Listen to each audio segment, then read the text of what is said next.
Et aujourd'hui, nous sommes au Muséum d'Histoire Naturelle de Nantes avec Éric Guillot. Éric, bonjour. Bonjour Cathy. Et dans un bocal, ce truc tout à fait étonnant, le roi des rats. Le roi des rats.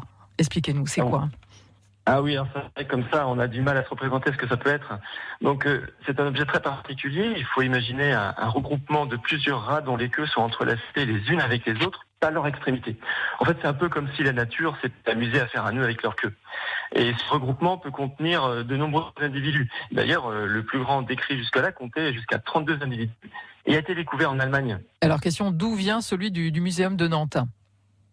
Très bonne question, Cathy. De tout proche, très proche ici, parce que ce spécimen a été trouvé en 1986 près d'Esnay en Vendée. Et l'ironie du sort, c'est qu'en fait, c'était une entreprise de raticides qui l'a découvert en allant un producteur de perdrix et de faisans.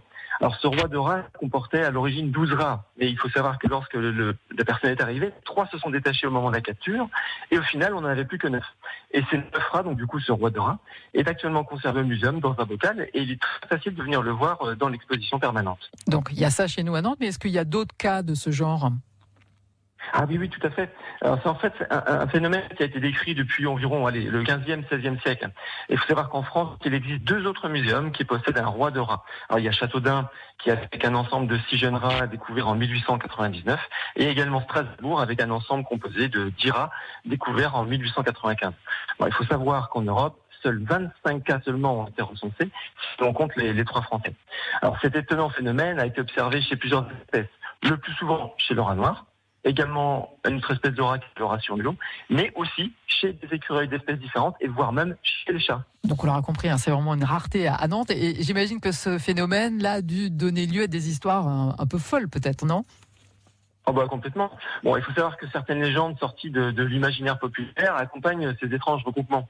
Alors le nom de roi de rat même vient d'ailleurs de la légende allemande, excusez mon accent, du Rastenkönig. Le roi de rat trônait sur cette masse vivante. Alors cette masse composée de plusieurs sujets attachés entre eux par la queue. Bon, c'est vraiment une légende. Alors certains auteurs pensaient que cet entrelacement était lié à l'hiver. Tout simplement, en se blottissant les uns contre les autres, leur queue est alors souillée par les excréments de l'eau qui gelait. Et c'est en tentant de se défaire de cette emprise que les queues s'en mêlaient. Est-ce que les scientifiques ont une explication ? Non, pas vraiment. C'est tellement rare en fait que la science ne s'est pas vraiment penchée sur ce phénomène. Et même pour certains, ça relève plus de la mascarade qu'autre chose. Et au milieu des hypothèses plus ou moins farfelues, c'est vraiment très difficile de se faire une idée sur les causes réelles. Mais bon, malgré tout, il faut savoir qu'une partie de ces rois de rats qui ont été découverts est composée d'individus plus ou moins âgés. Ce qui implique que ceux-ci se nourrissaient même s'ils ne pouvaient pas se déplacer. Autrement dit, Cathy, ces individus ont bénéficié de l'entraide de leurs congénères qui étaient libres. Donc vous voyez bien que même chez les rats, l'entraide est de mise.